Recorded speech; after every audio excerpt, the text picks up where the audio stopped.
Glória a Deus. A paz do Senhor Jesus, igreja. Gente do céu, que honra estar aqui nessa noite. Eu quero render graças ao Senhor por essa oportunidade, louvar a Deus pela vida de cada irmão aqui. Glória a Deus. Eu tô me achando, gente, tô em Boston. Que honra, que alegria. Por isso que eu sempre digo, quem me segue já sabe, tem um bordão que me acompanha há muito tempo, onde eu digo, quando Deus te fizer uma promessa, acredita, porque Ele é fiel para cumprir, né? Feliz de estar aqui nessa igreja, nesse solo profético, nesse lugar que é janela para as nações, né? Deus abençoe. Pastor Isaías, muito obrigada. Pastora Suelen, feliz em conhecê-los. Quero louvar a Deus de modo muito especial pela vida do pastor Oriel de Jesus, pela vida da sua esposa, linda irmã Jussara. Deus abençoe. Você é top. Já estou gamada na sua. Deus te abençoe muito. Obrigada, pastor. Que honra estar aqui. Abra comigo a sua Bíblia no livro do Gênesis. Glória a Deus. Eu vou agradecer, vou pedir para você segurar só um pouquinho, que eu estou assim muito emocionada. E se você ficar assim, eu vou para o céu rapidão. Você segura um pouquinho, daqui uns 20 minutinhos você volta com tudo, tá bom? Mas não vai embora não, só segura e fica aqui, porque para eles não achar que a gente tá brigando, entendeu? Quero louvar a Deus pela vida da pastora Elaine. Pastora Elaine muito... Ela estava aqui, Jesus. Eu já ia dizer, como pôde? Não foi arrebatada ainda, porque eu tô aqui? Ó, você é incrível, obrigada, tá? Por toda a prestatividade, pelo carinho, né? Eu não sou Deus não, longe de mim, óbvio. Mas é porque tem uma característica do Senhor que eu me identifico muito, né? Davi, ele disse, servir ao Senhor, mas não só servir, ele disse, servir com alegria. E isso faz toda a diferença. E você serve com prazer, com alegria. E no reino de Deus, as maiores pessoas são sempre como você. São as que servem, viu? Obrigada por tudo, viu, Elaine? Glória a Deus. Gênesis, capítulo de número 2. O Senhor trouxe essa palavra como palavra de Deus para esse dia, ao meu coração e ao seu. Segura esse som celestial. Aleluia. Pode segurar. Glória a Deus. Gênesis capítulo 2. Tá dando para sentir que eu tô um pouco nervosa? Tá? Então começa a orar por mim, ao invés de ficar me reparando aí. Eu não sei, na minha cabeça eu estava assim, Deus, será que os irmãos adoram inglês? E aí eu estava assim, meu Deus, eu tenho que treinar, acho que eu vou ficar assim, oh Lord, oh, aleluia. Cheguei aqui, o povo tudo pentecostal, brasileiro raiz, chapa quente. Oh, glória! Aleluia! Eita glória! Gênesis capítulo 2. Ó, nós vamos ler dos versos 18 em diante. Quem achou pode dar um amém? Amém. Maravilha, diz assim o texto sagrado. Disse o Senhor Deus, não é bom que o homem esteja só. O Senhor Deus disse o que, gente? Que não é? Bom. Não é? Bom. Disse o Senhor Deus, não é bom que o homem esteja só. Far-lhe-ei uma adjutora que lhe corresponda. Havendo, pois, o Senhor Deus formado da terra todos os animais do campo e todas as aves do céu, trouxe-os ao homem para ver como ele lhes chamaria. E tudo o que o homem chamou a todo ser vivente, isso foi o seu nome. Assim o homem deu nome a todos os animais domésticos, às aves do céu e a todos os animais do campo. Mas para o homem, todavia, não se achava uma adjutora que lhe correspondesse. Então o Senhor Deus fez cair um pesado sono sobre o homem, e este adormeceu. E tomou então uma das suas costelas e fechou o lugar com carne, ou fechou a carne em seu lugar. Então, da costela que o Senhor Deus tomou do homem, formou a mulher e lhe trouxe. E disse o homem, esta é agora osso dos meus ossos e carne da minha carne, e ela será chamada mulher, porquanto do homem foi tomada. E você diga... Amém. Pai, em nome de Jesus, nós louvamos o teu nome nessa noite uma vez mais. Como, Senhor, tem sido bom andar contigo. Como foi bom te conhecer um dia. Como foi maravilhoso saber que o Senhor já nos via, já nos conhecia, já nos escolhia. A ti seja toda a honra, toda a glória que é devida ao teu nome, que a nossa vida te cante, que o nosso coração te celebre, Pai. Aonde houver um ouvido agora atento à voz do Senhor, pela ministração da tua palavra, que é viva, que é eficaz, que é mais penetrante do que qualquer espada de 2 gumes, que penetra até a divisão da alma e do espírito, juntas e medula, e é apta para discernir os pensamentos e as intenções do coração. Senhor, que esta palavra que é viva possa ressuscitar todo aquele que estiver morto espiritualmente e quem sabe até fisicamente. Tu sabes, eu não duvido. Eu creio na tua palavra, por isso eu falo. Ressuscita, levanta, transforma, cumpre o que tu disseste que faria quando tu me chamaste ao ministério, dizendo que aonde eu estivesse, pela pregação da palavra e no estender das minhas mãos, vidas seriam curadas, saradas, transformadas. Faça isso nesta noite, neste lugar. Faça isso, Senhor, aonde estiverem também acompanhando pela internet, aonde houver um ouvido ao alcance da voz profética, vai mudando a atmosfera, vai transformando o ambiente, vai fazendo milagres, Senhor, vai desembocando os teus vasos, vai suscitando os teus profetas, vai avivando de dentro para fora, vai renovando, vai libertando, vai tirando toda a frieza, toda a mornidão, toda a tristeza, tudo aquilo, Senhor, que porventura alguém estiver sentindo agora, com sentimento de desistência, dizendo: eu estou aqui, mas não creio, estou aqui, mas não sinto. Há poder no teu nome, há poder no teu sangue. Entra onde o homem não entra, faz aquilo que o homem não pode fazer, mas que a tua palavra pode fazer. Instaura um antes e depois deste dia chamado hoje, para a honra e glória do teu nome. Fala, Senhor, porque quando o Senhor fala, a terra se cala. Quando o Senhor fala, a depressão é inibida. Quando o Senhor fala, o vazio dá lugar para a tua presença. Quando o Senhor fala, a timidez cai por terra. Quando o Senhor fala, a vergonha é transformada em dupla honra. Quando o Senhor fala, a maldição é quebrada. Fala nesta noite, como lhe apraz, para a glória do teu nome. Fala conosco, Senhor. Bote a mão sobre o seu coração e diga: fala comigo, Senhor. Nós oramos assim, Senhor, em nome de Jesus. Amém, aleluia, glória a Deus. Eu vou contar de 1 a 3 e quando eu disser 3, eu quero que você libere uma palavra profética que determina o rumo daquilo que o Senhor nos confiou como verdade para essa noite. Quando eu disser 3, você vai estabelecer uma palavra de ordem profética nessa noite. E vai dizer para a pessoa que está do seu lado desse jeito. Você vai dizer assim: calma, ainda não acabou. Amém? No 3, você vai dar um sacode se preciso for. Vai botar a mão no ombro de alguém. E vai dizer: calma. Você já viu alguém pedir calma para quem está aflito? Essa pessoa que pede a calma, ela pede como? Ela pede com calma? Claro que não. Você não consegue acalmar alguém se você não tiver mais doido que essa pessoa. A única forma dela te ouvir é você estando pelo menos um tom acima do estado dela. Então, você não vai dizer calma. Você vai dizer calma.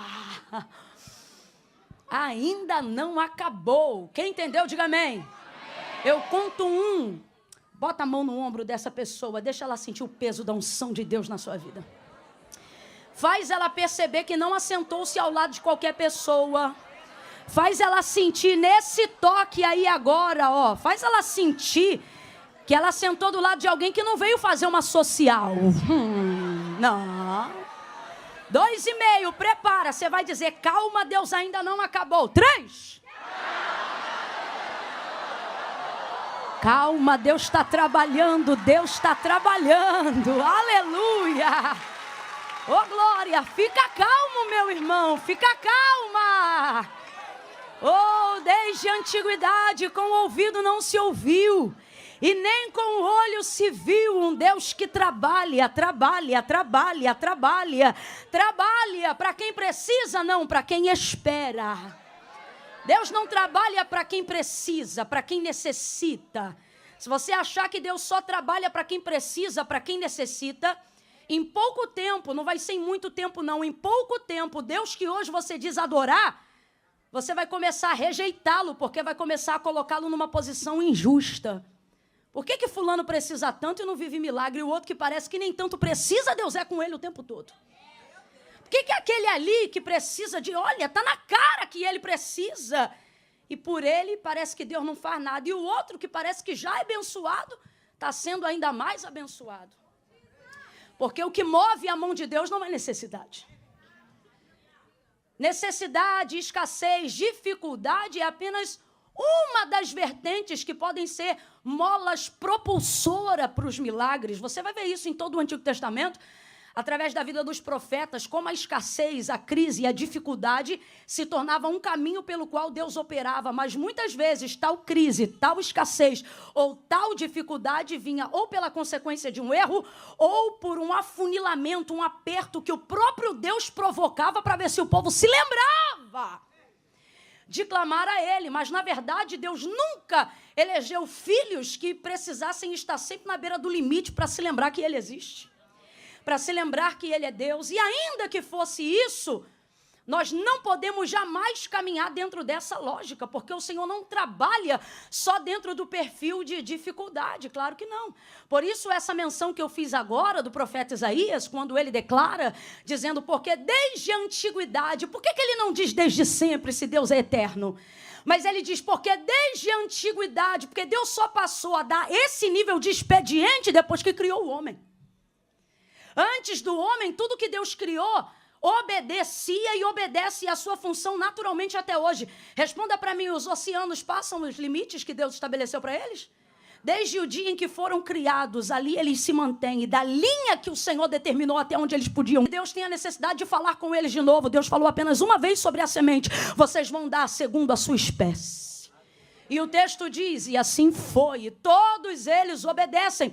O autor da carta aos Hebreus vai deixar muito claro a força, o impacto e o poder da palavra de Deus sobre aquilo que ele ordena, sobre aquilo que ele cria, sobre aquilo que ele determina. E o autor da carta aos Hebreus vai dizer, porque céus e terra, tudo que existe e que há, não foi feito por prova aparente do que se vê, mas antes foram criados pelo poder da sua palavra. Então tudo que foi criado por ele obedece à sua voz, sem que haja repetição, sem que haja renovo da palavra que um dia foi empregada, sem que haja um reajuste, uma reconstrução. O Senhor, ele é perfeito, então tudo obedece, exceto uma parte da criação. Essa aí vive dizendo, fala comigo, Deus. Fala comigo, Deus. Aí ele fala, não deu um mês, Deus já não está falando comigo. A existência de tudo que foi criado o ouviu uma vez e nunca mais deixou de obedecê-lo. Mas a criatura feita por ele, o homem, que é o pináculo da sua criação, esse insiste em contender, em indagar, em questionar. E aí você vai ver então Isaías dizendo, porque desde a antiguidade, e por que não é desde sempre? Volto a dizer, se Deus é eterno, porque esse nível de expediente de trabalho, Deus só passou a exercer depois que fez o homem. Falando bem rasgado para todo mundo entender. Deus fez sol e descansou, fez lua e descansou, fez mar e descansou, fez animal e descansou. Só para a gente entender, descansou aqui não é dormiu, ele liberou, ele realizou, ele criou céu, terra, ele criou o sol, estrelas, e no sétimo dia ele descansou. Mas depois que ele criou o homem, nunca mais ele descansou. Você está rindo? Olha para quem está ao teu lado e diga, tu dá um trabalho. Você dá um trabalho que você não imagina. Rapaz, a gente dá tanto trabalho, tanto trabalho, tanto trabalho. E Deus é tão trabalhador, tão trabalhador, tão trabalhador, que Ele não folga nesse trabalho de cuidar da gente, não. É por isso que Davi dizia, pode dormir, porque eis que não tosquenejará, nem dormitará o guarda de Israel. O Senhor é quem te guarda. Dá uma notícia boa para alguém aqui nessa noite, seja um profeta, seja um pregador na vida de alguém, libere uma boa nova para alguém aqui agora e diga, pode dormir que quem te guarda não dorme. Pode dormir que quem te guarda não dorme. Camille, no mundo espiritual, as maldições, os ataques, a Bíblia diz que a maldição sem causa não encontra repouso. Tua casa está debaixo de uma palavra, e esta palavra é o que te mantém, seja de dia, seja de noite. E Ele diz, o sol não te molestará de dia e nem a lua de noite. O Senhor te guarda quando entra, te guarda quando você sai. Ele te guarda desde agora. Agora quando? Desde agora, quando você tem consciência de quem Ele é, até para sempre. Camille, quando eu não tinha, também te guardava. Oh, meu Deus do céu, Deus não cuida de você a partir do momento que você tem consciência dEle. A partir desse momento você só passa a ter noção de quem Ele é. Mas quem aqui, igual o cego, que o Senhor curou de nascença, de João capítulo 9, o texto diz que depois Jesus aparece para ele na frente da sinagoga, depois dele já ter sido curado, e pergunta para ele, tu crê que o homem que te curou é o Filho do Deus vivo? Aí ele disse, como crerei se não sei quem é? Aí Jesus disse para ele, sou eu que falo contigo. Ele disse, eu creio. E por que ele creu? Porque está vendo Jesus? Não, porque Jesus já via ele antes dele enxergar. Quem é que já teve essa sensação? Olha, eu só estou firme com Deus agora, mas eu sinto que Ele já cuidava de mim antes. Porque Ele trabalha, Ele trabalha, Ele trabalha. Porque desde a antiguidade com o ouvido não se ouviu e nem com o olho se viu um Deus que trabalha. Rapaz, Ele trabalha tanto e a gente dá tanto trabalho, é tanta demanda para Deus, que eu me lembro que muitos anos mais para frente, porque não tem nem como predatar, pelo menos eu não entendo nada de arqueologia, e predatar a existência do mundo até a manifestação do verbo vivo que se fez carne em Jesus Cristo. E Jesus Cristo vai viver 33 anos humanamente contados, e nos últimos 3 anos e meio, de maneira mais ampla, o propósito dele aqui na terra. E aí depois de 3 anos e meio, mentorando, monitorando, discipulando, cuidando, ensinando na hora de partir e de cumprir Atos dos Apóstolos, capítulo 1, verso 8 em diante, ou seja, ele ser assunto aos céus e cumprir-se ali o Salmo de Davi, que dizia messianicamente, levantai, ó portas, as vossas cabeças, levantai, ó portais eternos, para que entre o Rei da Glória. Isso é Jesus sendo assunto aos céus em Atos capítulo 1, do verso 8 em diante. Aí antes desse momento chegar, pós-morte e ressurreição de Cristo, ele vai olhar então antes da crucificação e vai dizer para os seus discípulos e para os seus filhos, eu vou para o meu Pai. Por quê? Porque meu Pai trabalha. Não é assim que ele diz? Meu Pai trabalha até agora. E ele diz assim, eu também trabalho. Eu estou indo lá para ajudar ele. Para que onde eu esteja, vocês estejam também. Eu vou lá preparar lugar. Eu vou lá preparar lugar.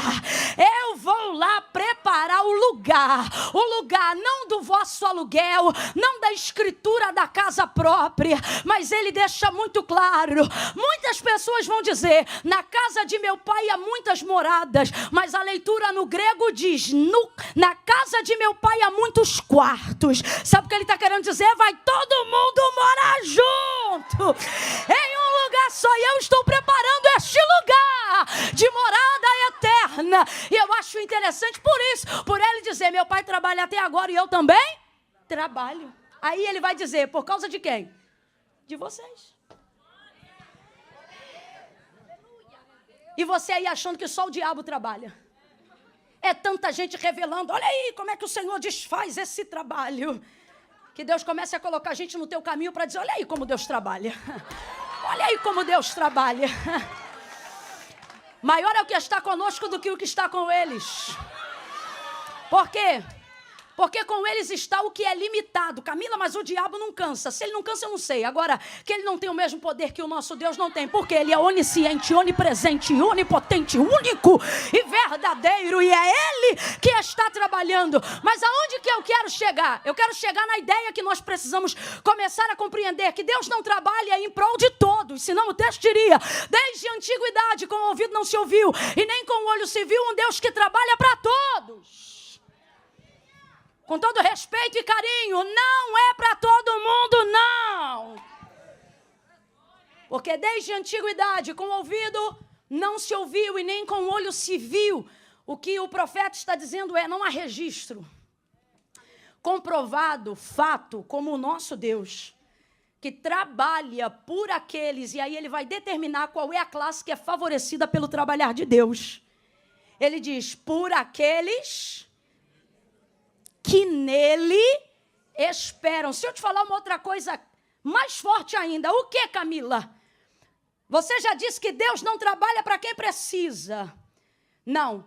Deus então trabalha para quem deseja. É um pouco mais além, ainda não é isso. Não, Camila, não.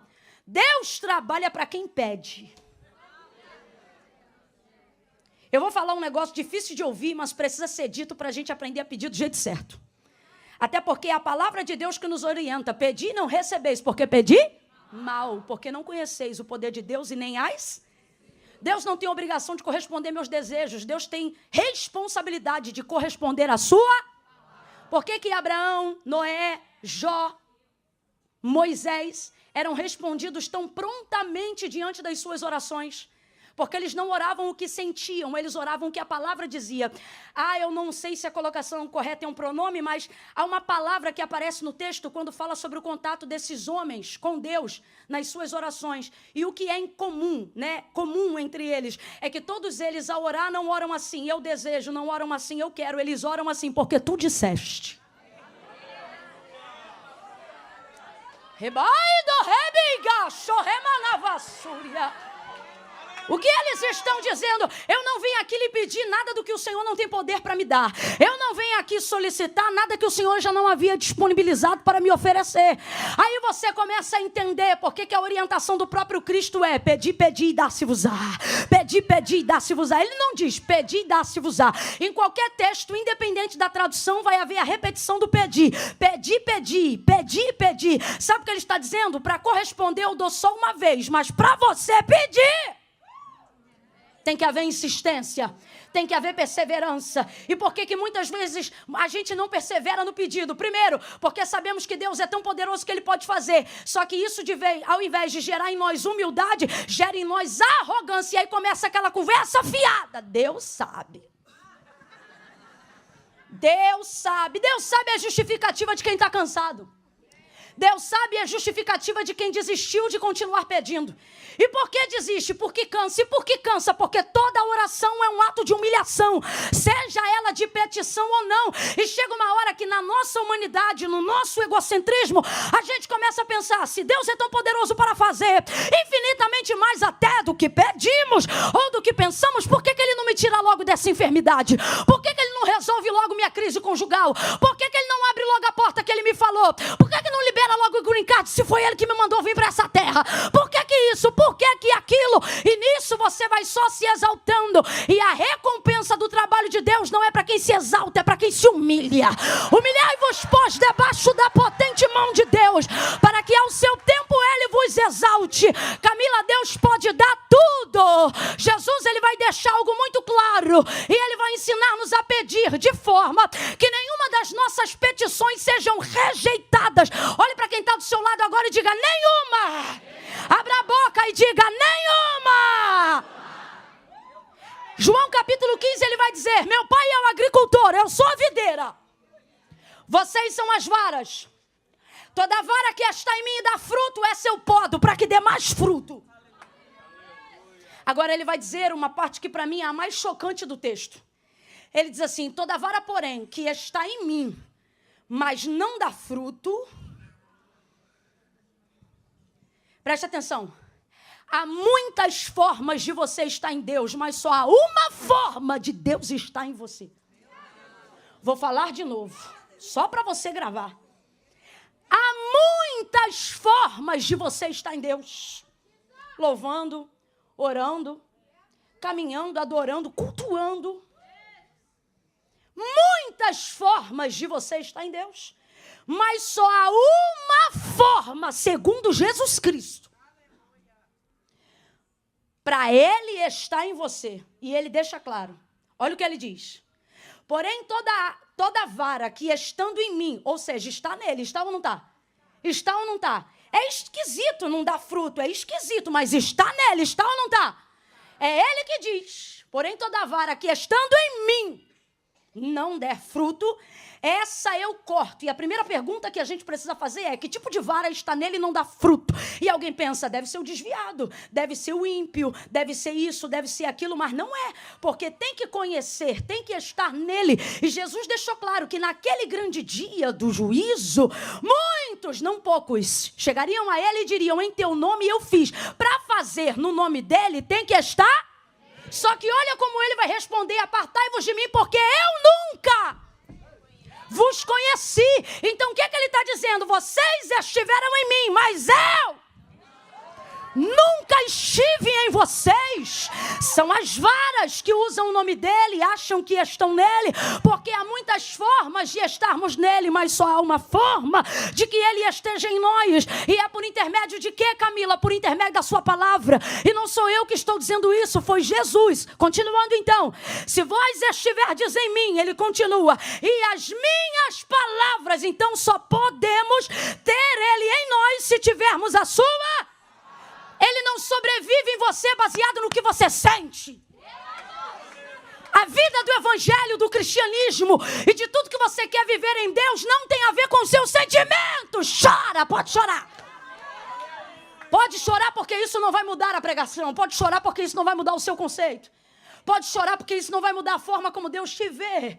Eu estou falando para quem quer ter uma vida de resultado. Então ele continua e ele diz assim: mas se vós estiverdes em mim e as minhas palavras estiverdes em vós, pedireis.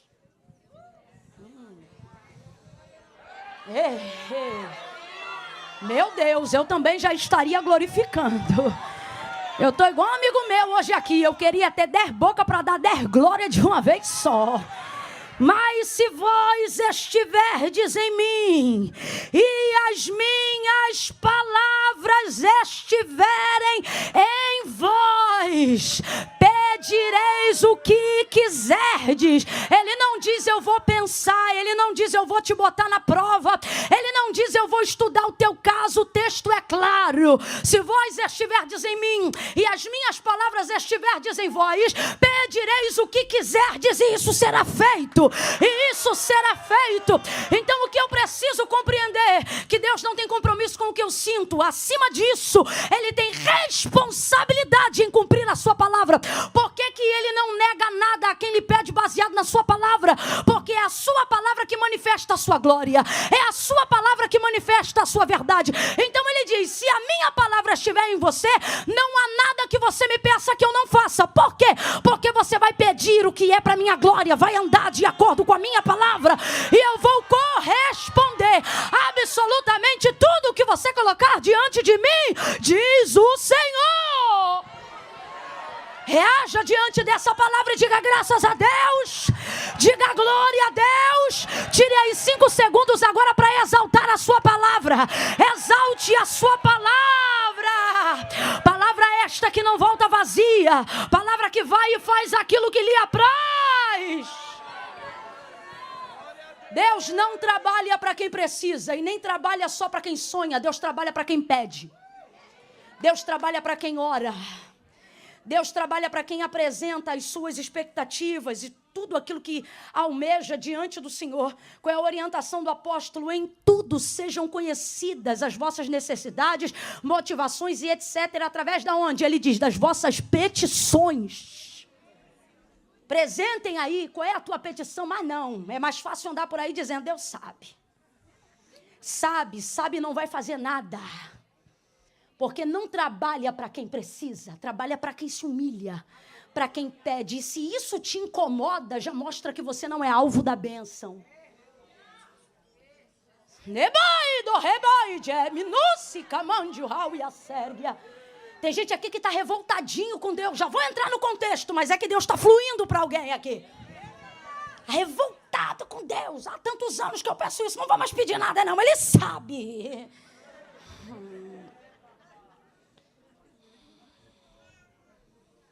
Ai, Deus, estou chateada com o Senhor. Ele está dizendo, entra na fila.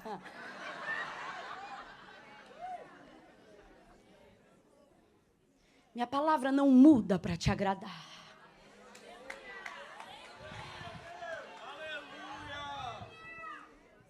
Mas vale a pena obedecê-la. Segue então, e esse Deus está trabalhando na criação. Deus trabalha como arquiteto do universo e do ambiente que vai nos receber. Em Gênesis 1 eu o chamo de arquiteto do ambiente. Ele cria um ambiente a fim de que só depois possa nos introduzir nesse ambiente. Às vezes parece que Deus está trabalhando à nossa volta, mas não está trabalhando em nós. Parece que Deus está cuidando de coisas que são menos importantes que nós, de vez agir na gente. Ora, não sou eu o pináculo da criação? Não sou eu a primícia de tudo aquilo que o Senhor criou? O que há de mais especial? Salmista vai salmodiar no Salmo 8 e ele vai dizer, pouco menor do que os anjos o fizeste, mas de glória o vestiste e o criaste, falando da humanidade. Falando também do Messias. Então, é um pouco incômodo perceber ele cuidando de galho, de árvore, de abacate, de manga, e me deixando para depois. Só que, na verdade, ele está cuidando de tudo aquilo para te receber. Não fique chateado quando você vê Deus cuidando de coisas à sua volta. E ainda não agindo especificamente aonde você gostaria. Ele está dizendo, eu estou cuidando deste ambiente para você. Eu estou preparando esta casa para você. Como arquiteto, então, do universo, ele vai criar todas as coisas. E agora, no final, quando eu falo de coisas de natureza, ou tudo aquilo que compete à criação de Deus, você vai ver o verso 31 do capítulo 1. Deus dando um parecer sobre aquilo que ele mesmo criou, porque Deus não acha nada, Deus sabe. E Deus é tão maravilhoso que ele não tem problema de autoafirmação como Deus. A identidade de Deus realmente, né, se eu pudesse usar aqui um antropoformismo, falar sobre sentimentos humanos para entender o caráter divino, eu poderia dizer que Deus tem a sua identidade muito bem resolvida, porque ele não precisa de apoio para poder dizer que é bom o que ele faz. Por 5 vezes ele vai repetir, ele vai fazer uma parte da criação a partir do 2º dia em diante. E a cada término de cada partezinha da etapa que ele vai concluindo dia após dia na criação, ele não precisa de ninguém botando tapinha nas costas dele ou dizendo, o Senhor é fera, o Senhor arrebenta. Não, o texto diz que ele mesmo olhava e dizia, é bom. Deus é o máximo, né? E ele sabe que ele é o máximo. É bom. Aí ele fazia mais um pouquinho, o 4º dia, e viu Deus que era bom. Mais um pouquinho, o 5º dia, por 5 vezes, essa frase vai se repetir no texto. E viu Deus que isso era... E aqui ele já começa a comunicar princípios que a gente tem que levar para a vida. Porque quando eu comecei a leitura, você pensa que isso é texto áureo para casamento. Mas não, isso aqui é texto áureo. Quando você abre Gênesis 1, 2, você está recebendo um manual de como Deus deseja se relacionar-se com a humanidade ou com tudo que ele criou. Aqui está a cartilha do beabá dos princípios de Deus para a humanidade. E uma coisa ele já nos deixa de cara, o ensino sobre o seu trabalho. O que, Camila? Ele não precisa terminar para começar a dizer que está bom. Tem gente aqui que está guardando a sua realização para o final. Ah, quando eu terminar. Ah, quando a casa acabar. Ah, quando a faculdade concluir. O Senhor está dizendo, já era para tu estar realizado no 1º semestre. Terminou o 1º semestre? É bom. Foi bom esse semestre. Terminou o 2º? Foi bom. Tem gente aqui que está assim, em dezembro desse ano, eu vou contar vitória. E Deus está dizendo, comigo que tu não aprendeu isso. Porque se tu tivesse aprendido comigo, em janeiro tu dava culto, fevereiro tu dava culto, março você dava culto. Porque Deus não espera a gente terminar para dizer que está bom. Ele já sabia ou não sabia como ia terminar a criação, gente? Sim ou não? Ele sabia ou não sabia como ia terminar a criação, gente? Sim ou não? Sim. Mas ele não esperou concluir para emitir parecer sobre ela. Segunda parte, bom. Terceira parte, viu Deus que era bom. Quarta parte, viu Deus que era bom. Quinta parte, viu Deus que era. No sexto dia terminou tudo. Quando ele viu, aí o texto diz, verso 31, e vendo Deus que acabara, e que tudo quanto tinha feito, criou, viu Deus que era muito bom. Deus está dizendo, só tem muito bom para quem chega no final se reconhecer o que foi bom no durante. Você tem que ir empilhando o durante para reconhecer satisfação no final. Sabe por que às vezes falta satisfação no final? Porque o durante é só reclamação. O durante é só murmuração. O durante é só irritação. Tu não vê nada de bom, tu só vê as coisas ruins. Aí quando chega a conclusão, não tem celebração. Tu se cansou tanto no durante que isso roubou a alegria da execução final. Mas o Senhor está dizendo para alguém hoje aqui, aprende comigo, vai celebrando o durante, vai cantando o durante, vai dando graças no durante. E quando chegar no final, você não vai dizer foi bom, você vai dizer foi topzera de bom, foi extraordinário de bom. Para quem botou muita expectativa no final do culto, não vai ser tão bom. Escuta o que eu estou falando. Já estou falando de cara, né? Maldição não, é realidade psicológica. Se você colocou expectativa só em uma pessoa, ou colocou a expectativa só nesse dia, o culto para você vai ser bom. Agora, para quem está desde segunda-feira dizendo, meu irmão, esse culto vai ser o aço da glória. Esse culto vai ser top. Na terça-feira ele orou, na quarta-feira até jejuou, na quinta-feira orou até pelo nosso vão. Quando chegou sexta-feira, 2h da tarde, a roupa que estava, que ela ia vir, que ele ia vir, já estava separado. Teve gente que saiu do trabalho e alguém disse, dobra o plantão que eu dobro o salário. Você disse, hoje não dá porque eu vou dobrar a glória. Saiu de casa, saiu do trabalho, veio direto. Sabe o que vai acontecer? Já recebe aí que é profético. Você vai chegar em casa e alguém vai perguntar, e aí o culto foi bom? Você vai dizer, não, foi muito bom. Deus tocou, Deus falou, Deus revelou, Deus guiou. Por quê? Quem não cuida do durante não se realiza completamente no final. Aprenda com o Senhor. Já sabia como ia terminar tudo, mas não deixou para se alegrar no final. Já começou a falar no durante. Eu amo gente que sabe entender o durante. Agora veja, quando termina tudo e ele diz muito bom, o texto diz que foi porque ele terminou tudo. Aí precisamos agora celebrar como Davi, que disse, o Senhor é bom e a sua benignidade dura para sempre. Davi vai salmodiar o Salmo 136. E se podemos ali dar um refrão, a canção que ele salmodia no Salmo 136, texto áureo, refrão da canção, o tempo todo que se repete é, o Senhor é bom. O Senhor é bom. Engraçado que ele fala às vezes de coisas ruins, mas mesmo assim ele diz que o Senhor é. Ele diz assim, aquele que guiou a Israel no deserto. Você vê, tá no deserto não é coisa boa, né? Mas ele diz assim, aquele que guiou Israel no deserto, porque é bom.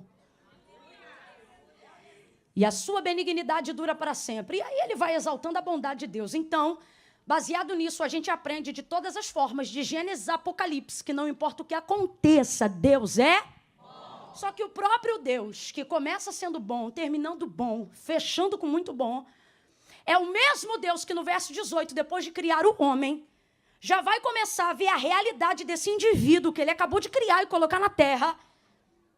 É ele mesmo. Você abriu a narrativa textual comigo no verso 18. É o próprio Deus que emite o seu parecer sobre a vida de Adão. E ele diz assim, logo de cara, antes de Adão dizer qualquer coisa, ele que diz, está escrito aí, e disse o Senhor, Deus, não é bom que o homem esteja só. Dá até uma irritação. Porque a gente vai aprendendo o tempo todo que tudo que ele faz é, e quando ele termina fica. Mas aí ele mesmo criou o homem. A palavra de Deus é clara, dizendo que fez Deus primeiro o homem para só depois fazer a mulher. Onisciente, sendo Deus que ele é, responda para mim, ele já sabia ou não sabia que o homem sozinho não era bom? Mas ele fez, não fez? Aí ele mesmo agora diz, não é bom. Eu acho linda a sinceridade de Deus. Quando uma coisa não está boa, ele não precisa que ninguém diga, ele é o primeiro a reconhecer. Não que ele não fez bom, mas que a coisa não está boa para nós. Porque tudo o que ele faz é... Ele só está identificando um estado do homem. E o que ele está dizendo no verso 18? Não é bom que o homem esteja. Diga comigo, não é bom que o homem esteja. Complete aí, por favor, e grava isso. Não é bom que o homem... Não é bom que o homem... Última vez, não é bom que o homem... Isso é advérbio de tempo. Porque nós estamos afirmando que tudo que Deus faz é... E quando ele termina, fica... Então, o que o texto está dizendo? Não é bom que o homem... Advérbio de tempo. O que Deus está dizendo para mim e para você? O que você disse no início da pregação. Eu ainda não acabei. Advérbio de tempo, esteja. Deus não disse assim, não tem nenhuma versão ou tradução que reproduza da forma como eu vou te dizer agora. Deus não disse assim, não é bom que o homem seja, porque isso seria permanente. Deus vai dizer, não é bom que o homem... Advérbio de tempo. Sabe o que ele está dizendo? Primeiro, a condição do homem não está favorável. Não é boa. Só que ela é temporária. Olha isso, é o que Deus está dizendo. Então, quando eu olho e quero reclamar e dizer, puxa vida, Deus, se o Senhor sabe que não é bom que o homem esteja só, por que fez só? Por que fez ele só? Por que já não fez os dois juntos de uma vez só? E então eu começo a entender, porque eu ainda não acabei. Ele não será só, ele apenas... Camila, eu não estou entendendo, vai entender. Tem coisas da sua vida que você está reclamando e você diz, onde está a bondade de Deus na minha vida? Aonde está esse Deus bom que essa irmã está pregando aí, que eu não estou vendo coisas boas acontecendo na minha vida? E mesmo assim eu tenho que vir para cá e dizer que Deus é bom. Deus está dizendo, porque este momento difícil é apenas a configuração de um processo. E é necessário que você passe, porque a tribulação momentânea produz peso de glória permanente. Então é necessário um período de aflição para que você esteja preparado para aquilo de bom que Deus quer mandar sobre a sua vida. Mas o que você tem que focar agora não é no fim das coisas, porque a Bíblia diz que elas são melhores. O que você tem que focar agora são essas duas verdades nesse tempo desfavorável da sua vida. Primeira verdade, Deus está se responsabilizando. Presta atenção. Quando Adão fica só na terra, ele pecou para estar sozinho? Ele fez alguma coisa de errado para estar sozinho? Quem criou ele? Quem fez ele sozinho por um tempo?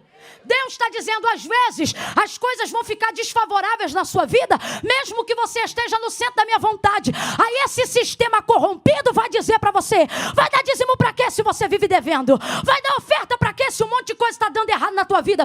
Vai ser fiel para o teu marido para quê se ele já te traiu também? Vai ser fiel para tua esposa para quê se ela também vacila com você? O sistema corrompido vai dizer para você, você faz tudo certo e mesmo assim está dando tudo errado. Só que por que eu continuo fazendo certo, mesmo quando as coisas dão errado? Porque se eu estiver no centro da vontade de Deus, tudo de errado na minha vida, Deus vem e se responsabiliza. Ele cuida de todos os prejuízos que como ser humano eu possa vir a ter por estar no centro da sua vontade. Mas por que tem gente que está saindo do centro da vontade de Deus? Porque almeja mais os resultados do que a presença do Senhor. O Senhor aparecia todos os dias para falar com o homem. Ele trazia os animais para o homem dar nome para eles. Isso é companhia de Deus, é presença de Deus. Nada substitui a presença de Deus. Camila, eu ainda não entendi. Eu estou fazendo tudo certo e tem um monte de coisa dando errado na minha vida. Deus está dizendo, às vezes algumas coisas darem errado, é a prova que você está no caminho certo. É complicado falar isso, mas é uma verdade. Vou falar bem rasgado, que é para todo mundo entender. Tem gente aqui que se aceitasse suborno já estava melhor de vida. Tem gente aqui que se sentasse no colinho de quem já pediu, já tinha mudado de cargo. Mas é porque é fiel. É porque não nega, não suborna, não defrauda, não empresta, que algumas portas estão fechadas.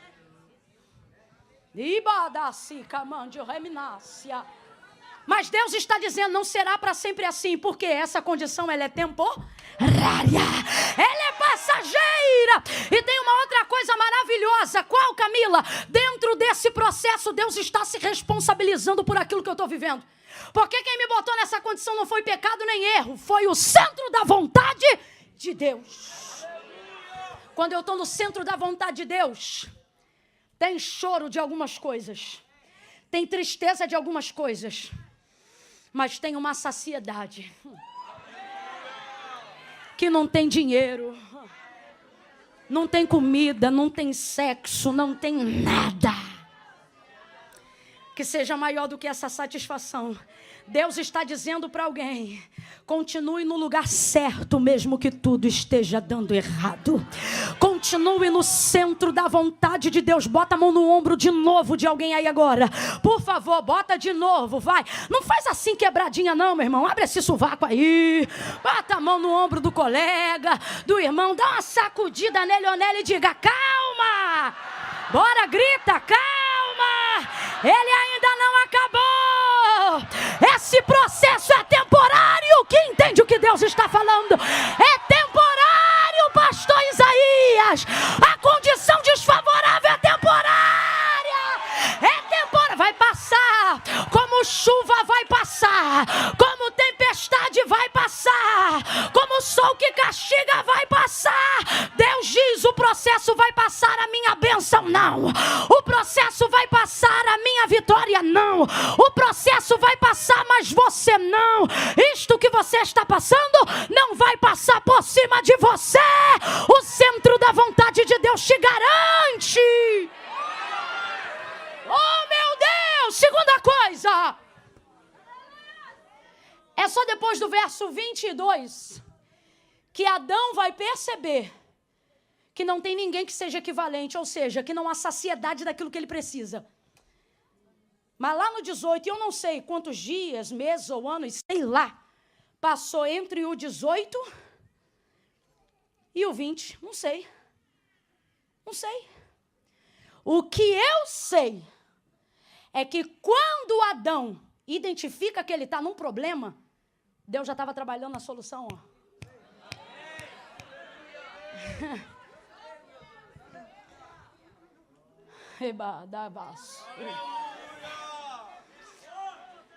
Lá no 18, Deus já diz no início, porque no início ninguém repara o que está fora do lugar. No início tudo é novidade. Início de namoro, início de casamento, início de igreja. Ninguém vê problema em nada. É tudo lindo.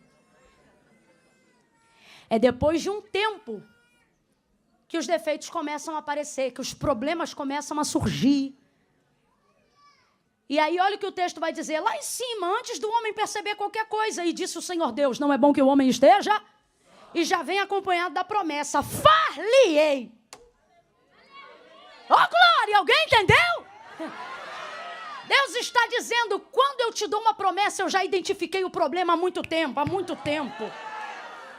Só que tem o processo da espera. Que processo é esse? O processo só da promessa, do não cumprimento. Então, olha isso. Lá no 19, Deus já identificou o problema. Perdão, no 18. Só no 19 é que Adão vai perceber o problema. Quando diz: todavia procurava. E tem gente que acha que é Deus que está procurando. Irmão, Deus não procura o que ele sabe que não existe. Quem está procurando aqui é o homem. E por que ele está procurando? Porque Deus não deixou ele largado no mundo. Deus fez o homem, aí levantou um jardim que já tinha fruta pronta, tudo pronto, porque na terra ainda não tinha chovido. Quem já leu Gênesis 1? Acho que eu engasgo aqui. Demoraram tanto a responder. Quando vocês demoraram, eu pensei: meu Deus, que livro que eles lêem, então? Preste atenção. O mundo foi criado, chuva ainda não veio, vapor que rega a terra. Deus não deu ordem para árvores, Deus deu ordem para sementes. Deixa essa mensagem para outro dia, quer ser boa também. Então o mundo ainda não está pronto para receber o homem, porque o homem não foi feito criança, o homem já foi feito homem. Então Deus vai plantar um jardim. Esse sim pronto, o Éden. E lá a fruta já está pronta para comer. Lá a grama já está macia para sentar. Lá está tudo pronto. Lá tem árvores. Lá está pronto. Deus coloca o homem lá. Aí o texto vai dizer que quem trazia os animais? O Senhor. Porque deu a ele uma responsabilidade. Quando Deus viu que não era bom que o homem estivesse só, não deu de cara para ele o que seria bom para ele, que é a mulher. Não. Primeiro vai introduzir ele num treinamento. Camila, eu ainda não entendi. Vai entender o que você chama de prova. Deus diz, treinamento. Você diz assim, mano, eu estou numa prova. Deus diz, tu está num estágio muito bom que eu te coloquei. Camila, o diabo está furioso. E Deus está dizendo, para de dar minha glória para o inimigo. Aquele que é de Deus, o maligno não toca. Sou eu que estou te provando, te estreitando, te ensinando, te instruindo, te apertando. Quem está ouvindo, diga amém. É Deus, menino. Aí Deus trazia os animais para que ele pudesse dar nome. Deus vai ocupar o tempo dele. Completa aí para mim, por favor. Deus vai ocupar o tempo. Deus vai ocupar o tempo dele. Por quê? Porque no 19, à medida que ele vai dando nome aos animais, ele percebe que o leão tem a leoa, o elefante tem a elefoa. Estou falando a grosso modo para a gente entender. E de repente ele percebe que não tem alguém que lhe seja equivalente. Então ele começa a procurar. Eu acho interessante esse termo.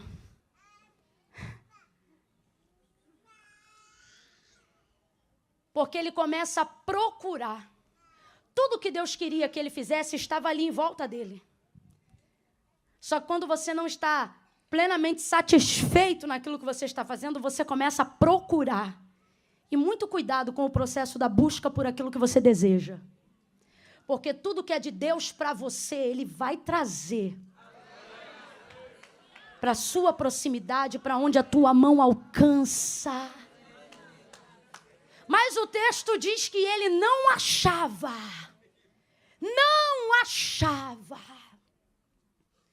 Mas ainda assim, Deus dá a ele trabalho. Quem acha que o trabalho só veio depois da queda está redondamente enganado. Deus nunca teve filho preguiçoso. O que veio depois da queda foi o excesso, o cardo, a mão inchada, a necessidade de comer do que se produz no suor do seu rosto. Mas o trabalho? Não. O trabalho, a produção, a criatividade, né? Tudo isso já existia. Deus vai fazer então assim, olha, eu vou colocar a criação diante de você. Todos os animais do campo, até as aves do céu, tudo aquilo que vier diante de você, você vai dar nome. Completa aí, por favor. Você vai dar? Nome. E Adão, o nome que você der é um nome que vai se chamar. Deus vai dar o que aqui a ele, gente? Noção de responsabilidade. É isso que Deus está dando a ele. Responda para mim com inteligência. Deus teria nomes mais bonitos para dar aos animais que ele mesmo criou, sim ou não? Sim ou não? Mas ele vai dar essa responsabilidade a Adão. Agora responda com igual inteligência. A Adão poder catalogar a criação de Deus é uma honra, sim ou não? É um privilégio, sim ou não? Sim, é um privilégio. Todas as vezes que Deus te der uma honra, todas as vezes que Deus te der um privilégio, tenha certeza, uma das características que é Deus que está dando é que ela vem acompanhada de responsabilidade. Prosperidade e alegria que não vem acompanhada de responsabilidade não é de Deus, é prostituição. Se é Deus que deu, tem demanda. Camila, eu não entendi. Se Deus te abençoar, pode ter certeza que junto com a bênção, seja de dinheiro, seja de amigos, seja de relacionamentos, vai vir a demanda do trabalho, porque tudo que Deus te dá, Ele quer que você administre. E dá trabalho administrar a bênção, meu filho. Tem gente que acha assim, quando eu ficar rico, eu não vou fazer nada, vai ficar rico num dia e pobre no outro, porque rico, para ficar rico, tem que trabalhar. Para manter a riqueza. Eu me lembro que teve uma época que eu estava assim, um pouco me queixando das bênçãos por causa das demandas. Sabe aquele dia que você está em crise e diz, eu não quero mais nada, rapaz. Eu não quero carro, eu não quero casa, eu não quero status, eu quero uma casinha na roça. Eu quero viver do que a terra produz. Aí minha mãe diz, o quê? Na roça, minha filha, se tu não planta, tu não colhe. Tu acha que o povo da roça acorda 4 horas da manhã pra quê? Minha mãe estava querendo dizer, Camila, a vida que você procura não existe não, minha filha. Essa vida que você procura aí não existe não. E posso te falar, para quem existiu e alcançou ela, terminou no final muito mal. Por quê? Salomão, ele disse, fiz tudo o que eu desejei. Conquistei tudo o que eu queria. Não há coisa no meu coração que eu tenha desejado e não tenha feito. E no final, afligi a minha alma e vi que isso vai ficar para quem vier depois. E para mim isso tudo é... Fala para mim, Salomão tinha tudo e no final de Eclesiastes ele estava feliz? Ele estava feliz? Porque não é sobre ter tudo. É sobre administrar o que Deus me confiou. É sobre administrar o que Ele me deu. Então, todas as vezes que Deus te der algo, se for uma honra de Deus, não fique achando que ela vai vir desassociada de trabalho, minha filha. Ô, meu irmão, vai vir acompanhada de trabalho. Pode ter certeza. Quando vir aquele vaso cheio de poder, botar a mão no teu ombro e dizer, filho, tô eu abrindo uma porta diante de ti. E é porta de honra. Tu vai dar glória, vai dar aleluia. Mas quando a porta começar a abrir, tu vai ver o barulho que ela faz. E aí eu me lembro de Helena Tanuri dizendo assim, quando Deus te abrir uma porta, passe por ela, não fique reclamando do barulho que ela faz enquanto abre. Que é isso? É gente que reclama do que pediu e Deus fez, mas não sabia que para receber ia dar? Responda para mim, é um privilégio sim ou não? Mas é fácil catalogar a criação no auge da criação? Espécie que existia lá e não existe hoje, mas lá existia. Eu não sei quanto tempo isso levou. Eu sei que foi um grande trabalho, mas por que Deus fez isso? Quem lembra? Para ocupar o... Porque se ele usa o tempo de vida que Deus deu para ele, quem ainda está comigo, diga amém. Quem ainda aguenta mais 15 minutos, diga oh, glória. Para aguentar o tempo de vida dele, para não corromper o tempo de vida que ele tinha sem ter o que ele desejava, Deus teve que ocupar o tempo dele com aquilo que ele podia fazer. Diga para mim, ele podia criar a mulher? A mulher existia? Não. O que ele estava procurando na horizontal só podia vir? Quem fez o homem fez na? E quem faria a mulher também faria na? Deus é a pessoa. Ok? Amém? Yes? Ok? Então veja. Ele está procurando na horizontal o que ele só pode ter? Quem é da vertical mandou ele trabalhar na? Vai ouvindo. Você diz, eu quero a vertical, e Deus está dizendo, vai trabalhando na horizontal. Aí, filhos que não compreendem a vontade de Deus dizem assim, já que eu não tenho o que tu pode me dar, também não vou fazer para ti o que eu posso fazer. Agora, ele vai dar nome a toda a criação, mesmo não tendo aquilo que ele quer. Deus está dizendo para alguém, sabe quando você está pronto para receber o que eu quero dar? Quando você está disponível para fazer o que eu quero, sem que eu te dê o que você quer. Nessa hora você prova obediência, subordinação, humildade. Deus está dizendo, não deixe de fazer o que você pode fazer só porque você ainda não tem o que eu posso fazer por você. Está o homem lá trabalhando, e por que Deus faz isso? Para ocupar o tempo dele. Olha para cá. Vamos supor agora que Deus não deu trabalho nenhum para ele.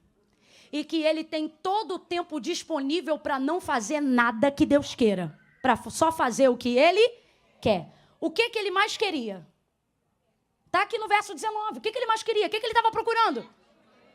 Uma mulher. Ele ainda nem sabe que o termo é esse. É uma equivalente, mas ele está procurando. Posso lhe dizer?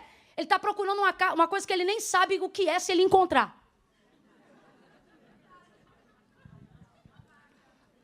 Nunca viu. Se ele não tem o tempo de trabalho que Deus deu para dar nome aos animais, ele vai usar todo esse tempo para correr atrás do que ele... Mas o que ele quer existe? Fala para mim, a sanidade mental de um homem que passa a vida inteira buscando o que não existe vai ficar perfeita? Camila, eu não estou entendendo. Tá sim, Deus está dizendo, estou ocupando o teu tempo com o que eu quero, que é para você não ficar maluco. Tô te botando para trabalhar no que eu quero, que é para você não ficar doido. Porque se você usar todo o seu tempo para correr atrás só do que você quer, no final você tá menor do que pó, menos do que cinza, acabado por ter pelejado, usado o teu tempo, tua vida, tua energia, tua saúde para correr atrás só do que você quer. Eu vou falar bem aberto que é para todo mundo entender. A galera que só quer trabalho, enriquecer, dinheiro, é ceia não vem, campanha não vem, propósito não vem, jejum não faz porque eu tenho que crescer, porque eu tenho que ter, porque eu tenho que conquistar. No final termina triste, sem família, sem dinheiro, sem Bitcoin, sem dólar, sem bolsa. Aí vem pra cá e a gente vê o camarada com o bolso pra fora, sem nada. O que é que você veio buscar aqui? Vem buscar a presença de Deus. Por quê? Aprendeu no final o que Agostinho aprendeu no início. Ele disse, o céu está pronto para compensar qualquer prejuízo que a terra te dê, para você alcançá-lo. Mas a terra não está pronta para compensar o prejuízo de perder o céu. Buscai primeiro o reino dos céus e a sua justiça, e as demais coisas vos serão acrescentadas. Não vale a pena, não vale a pena dedicar todo o seu tempo para realizar só o que sua alma almeja. No final vai ser enfado, vai ser cansaço, vai ser depressão, síndrome do pânico, síndrome do pensamento acelerado. E isso não é praga, é consequência, minha gente. Eu vou contar de 1 a 3, tu vai gritar. Camila, é pra gritar. Camila, eu não sou de gritar, então tu deixa pra vir no outro culto, porque nesses 2 dias, meu filho, a gente veio a pentecostal até o tutano. No 3, você vai gritar pra essa pessoa e vai dizer pra ela, não vale a pena. E o que não vale a pena, Camila? Gastar toda a vida que Deus me deu pra viver só pro mundo. Gastar toda a vida que Deus me deu pra viver só pra dinheiro. Gastar toda a vida que Deus me deu pra viver só pra descanso.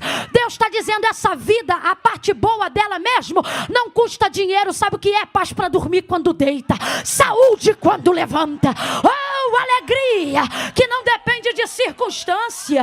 Prepara, porque Deus está me mostrando. Fazia tempo que eu não tinha visão aberta, mas Deus está me mostrando um poço fundo e uma mão que hoje vai arrancar gente de lá. Prepara que no 3 você vai dizer, não vale a pena, e Deus vai libertar. Muros vão cair, cadeias materialistas vão cair. Você não ficará refém dos negócios dos homens dessa terra. Teu ministério começa a despontar a partir de hoje. Tua vida espiritual vai começar a se tornar mais importante do que tua vida física. Prepara, eu conto 1, põe a mão no ombro de alguém agora. Eu conto 2, sacode essa pessoa com carinho. 3, diga pra ela, não vale a pena, não vale a pena ganhar o mundo e perder o Senhor. Não vale a pena.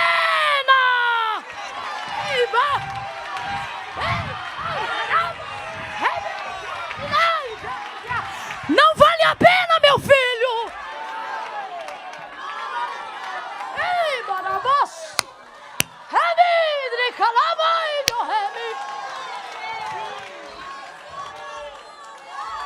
Camila, mas eu só desejo o que qualquer pessoa na minha condição desejaria. Só que tu estás se fazendo as perguntas erradas. A pergunta aqui nessa noite não é se o que você quer ter, quanto dinheiro pode pagar.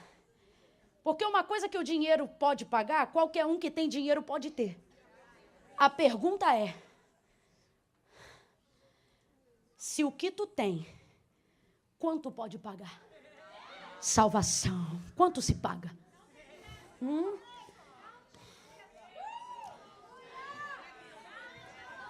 Jesus conta a parábola assim. Certo homem disse, vou ampliar o celeiro. Vou derrubar um, vou aumentar, e de 2 vou fazer um maior. Vou ajuntar muitas sementes, fazer um celeiro enorme, e depois vou viver dele. Louco, esta noite pedirei a tua alma. E o que tu tens? Para quem ficará? Jesus disse, Mateus capítulo 16, verso 24 em diante, se alguém quiser vir após mim, negue-se a si mesmo. Sabe o que ele está dizendo? Quer me agradar? Faz o que eu mando na vertical. Se alguém quiser vir após mim, negue-se a si mesmo, tome sobre si a sua cruz. Siga-me. Portanto vos digo, de que vale ganhar o mundo inteiro, se em troca disso perder a sua alma ou salvação? Tem uma utopia, um sofisma do capeta na mente de algumas pessoas, que diz assim: quando você ficar rico, tudo vai melhorar. Irmão, se riqueza fosse sinônimo de solução, rico não se matava. Amplia a tua mente. As coisas de maior valor que você tem não custaram R$1 do teu bolso, custaram sangue carmesim, que já foi pago por amor à tua vida.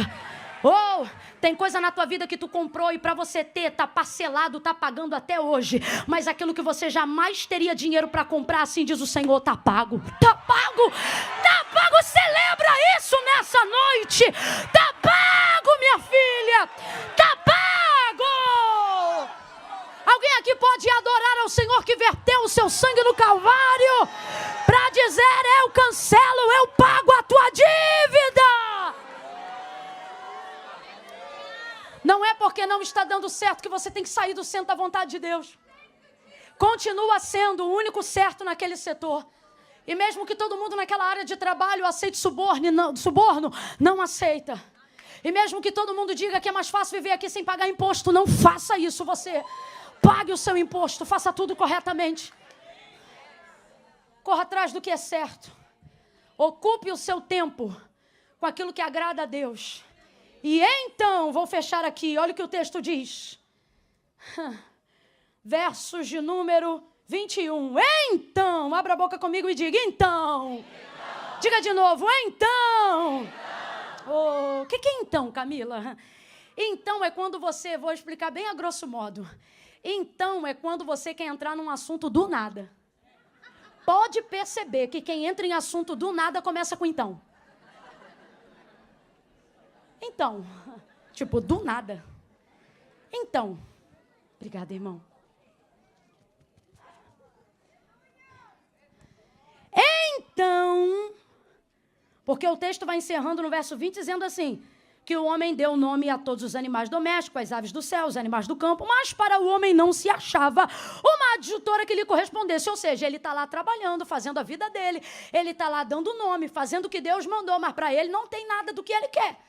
Aí o texto, então, encerra esse período desfavorável do homem com o texto dizendo: então, o Senhor Deus fez cair um sono pesado sobre o homem e este adormeceu.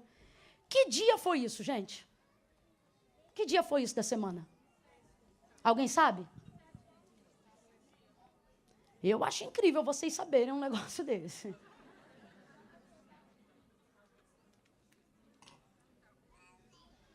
Eu não sei o dia. Que ano será que foi esse aqui? Que ano? Alguém sabe o ano? Que horas será que foi isso aqui? Que horas?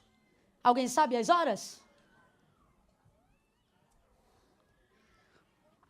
Eu não sei o dia, não sei o mês, não sei a hora, não sei o ano.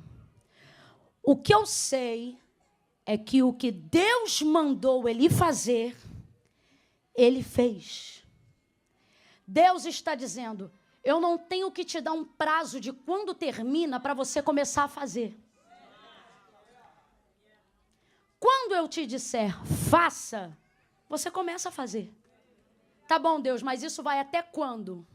Isso não te importa. Nem Daniel, depois de receber a revelação das 70 semanas e procurar o discernimento do que elas significavam, quando começou a encaixar todos os pontos, voltou-se a Deus e disse: Senhor, quando é que vai iniciar esse período? Aí o Senhor diz: isso não te convém saber, senão apenas no tempo determinado. Quanto a ti, Daniel, tu, porém, vai até o fim. Sabe o que ele está dizendo? Quando eu começo ou quando eu termino, não te cabe. O que te cabe é: faz o que eu te mandei fazer. Tem gente aqui que só ora para Deus e já começa a oração dizendo: até quando? E o Senhor está dizendo: até parece que eu não estou te sustentando nesse processo. Até parece que a minha graça não tem te bastado nesse período. Até parece que não é no momento mais desfavorável da tua vida que eu te dou os maiores testemunhos para você contar. A gente quer ver o sobrenatural de Deus se tornando sobrenatural. E Deus está dizendo, faça o ordinário e deixa o sobrenatural comigo. O que é o ordinário, gente? O ordinário é o ordeiro, o rotineiro, o de sempre, mas a gente tem aversão ao de sempre. Não, eu não quero, você quer sobrenatural todo dia. Ninguém aguenta sobrenatural todo dia, não. Espere vontade para orar e veja se você vai orar todo dia. Porque não vai. Vida de oração não se conquista com sentimento, se conquista com disciplina. Quando Jesus foi assunto aos céus e a igreja passou a se reunir, o texto diz que eles entravam e oravam todos os dias. Quantas vezes na semana? Todos os dias. Aí um dia, de repente, o texto diz, então, de repente, entra um então na igreja apostólica, na igreja primitiva.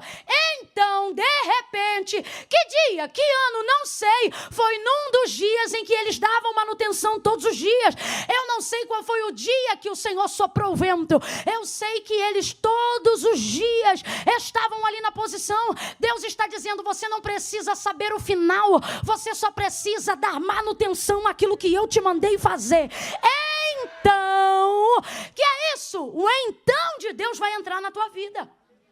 O que é o então? O então é a virada da página. O então é quando não tem como terminar a fala do que está sendo o anterior e eu preciso aplicar o posterior. Eu coloco um então e está tudo resolvido. Rapaz, esse negócio é tão tremendo. Então, está na vida de quem tem testemunho. Pode ver. Teu marido pode estar todo requenguela, viciado, esquisito. Alguém olha ele a vida inteira daquele jeito. Aí um dia está transformado. Jesus salva, liberta, cura, atende tua oração, restaura teu casamento, glória a Deus. Aí alguém olha e diz, menina, mas é o fulano. É o fulano, mas ele não era o que bebia? Não era o que traficava? Não era o viciado? E como é que foi que aconteceu? Se é testemunho, não dá nem para explicar direito. Ela já vai ter que começar dizendo, então, um dia... É assim? Verdade ou mentira? Tu tá com a empresa toda falida, toda cheia de dívida, um monte de imposto que não foi pago, a lei dizendo que vai fechar, mandando funcionário embora, sendo processado, tá num vento, numa demanda que tu não tá dando conta de administrar. Aí alguém que trabalhava contigo te viu a bancarrota, daqui a pouco o carro melhora, a casa melhora, o gramado volta, a piscina volta, as coisas começam a melhorar, a alegria volta, a empresa ganha uma nova roupagem e diz, mas homem, tu não estava falindo? Mulher, essa empresa não estava falida? Estava, mas então o que houve? Aí você já diz, então, deixa eu te contar, tem tempo. Então, Camila, eu não estou entendendo, tá assim. Eu quero profetizar que o ano de 2022, oh meu Deus, está de mão abaixada, por quê, meu filho? Eu quero profetizar, uma mão é pouca, levanta as duas, crente, que em 2022, o então de Deus vai entrar na tua história. Então o Senhor virou o cativeiro, então o Senhor mudou o quadro, então o Senhor transformou a nossa sorte, então se ouviu júbilo ao invés de cinza, vestes de louvor ao invés de espírito angustiado, coroa. Oh meu Deus, tem um então para você. Tem um então para a tua história. Camille, que dia é esse? O dia da semana eu não sei. O que o Senhor está dizendo é, não para de fazer o que eu te mandei fazer, só porque você ainda não tem o que você quer. Aí eu acho lindo porque diz assim, então o Senhor Deus fez. Porque tem coisa na nossa vida que só... Tem gente aqui com gastrite nervosa, se matando.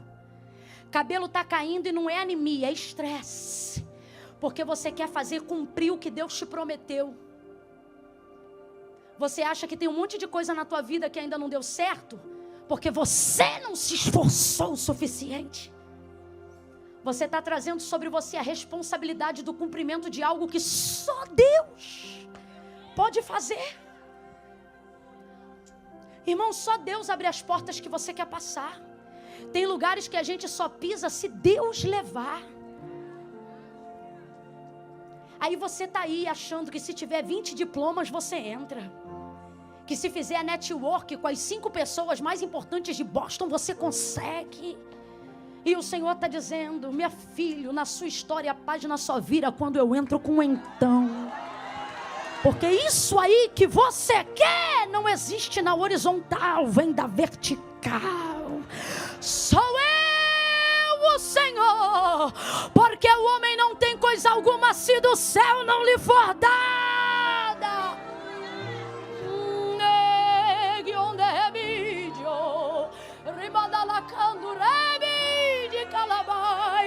Há um consolo do Espírito Santo nesta noite.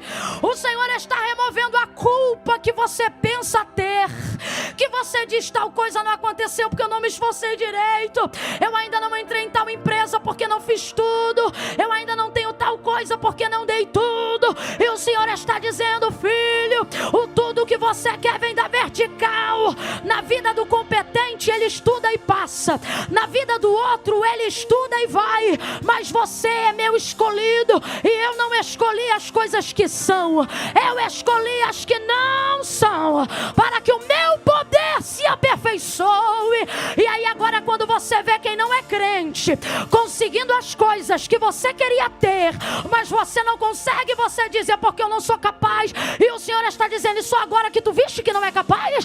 Tu não é capaz desde o dia que eu te chamei. Todas as portas que tu passou foi eu que abri. O mérito não é teu. Eu escolhi de fato os que não são, os que não podem, os que não têm. Mas aí agora, porque tu já passaste por tantas portas, tu já pensas que já pensa que tem. Mas eu tenho fechado portas diante de ti, para que tu saiba que os outros podem passar pela inteligência, os outros podem passar pelo dinheiro, mas você só passa por aquele que tem a chave de Davi. Quem abre as portas para ti sou eu. Quem te tira dos embaraços sou eu. Quem te levanta sou eu. Quem te sustenta sou eu. Eles podem ter da horizontal saídas, meios, métodos, mas você sabe, sua vida é testemunho do que acontece na vertical. Sua vida não é testemunho das coisas que aconteceram na horizontal. O lugar que tu te assenta, o patrimônio que tu tem, a vida espiritual que você hoje tem, não veio da horizontal. Tudo que tu tem que permanece na tua vida até hoje veio da vertical.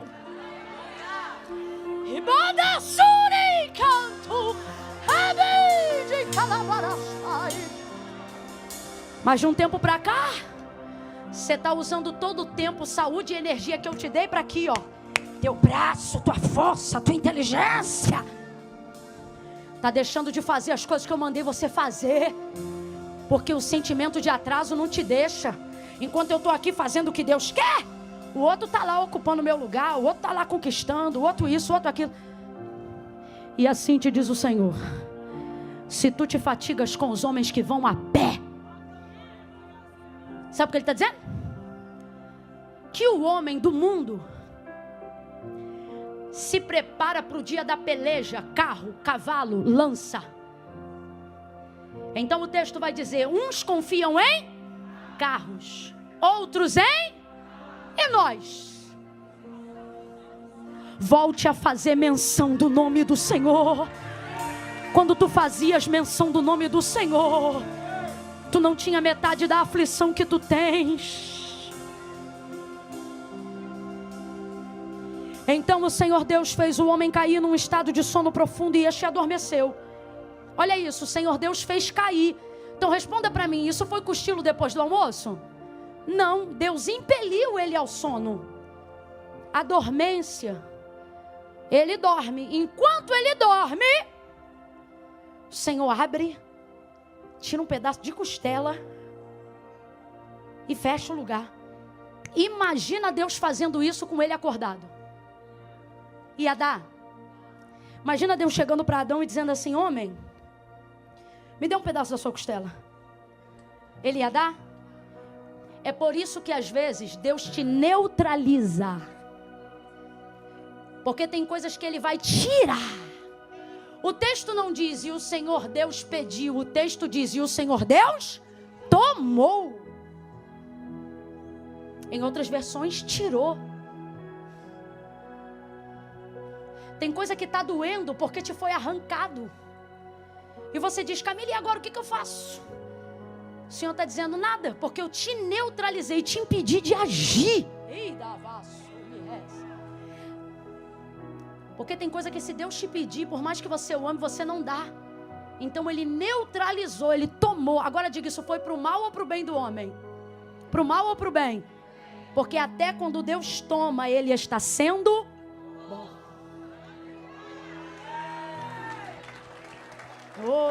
Tomou um pedaço de osso, fez uma mulher inteira. Deus não quer muito de você. Ele só quer de você o que é mais profundo. Pegou do osso. Completa para mim aí, igreja, por favor. Ele pegou do osso. É a estrutura mais profunda do homem. A última coisa é o osso. A primeira é o osso e a última é o osso. Tomou de lá, ó, do osso. Aí vamos lá. Quando ele estava aqui na horizontal procurando, ele imaginava que o que Deus ia trazer para ele, na verdade, o tempo todo estava onde? Dentro dele. Estava lá do outro lado do Éden o que ele queria, mas ele deve ter ido lá. Estava do lado de cá do Éden o que ele queria, mas ele também deve ter ido lá. Tudo que ele mais desejava o tempo todo, na verdade, estava. E o que Deus fez do lado de fora? A estrutura, a manifestação de uma matéria-prima que já estava dentro. Deus está dizendo, eu vou construir, eu vou externar do lado de fora a manifestação de seu desejo. Agora olhe para mim aqui, cuidado, porque Deus não externa do lado de fora nada muito diferente do que Ele vê quando olha para dentro de você. Quer ver Deus trazer coisas grandiosas diante de você? Não melhore o seu exterior, melhore o seu.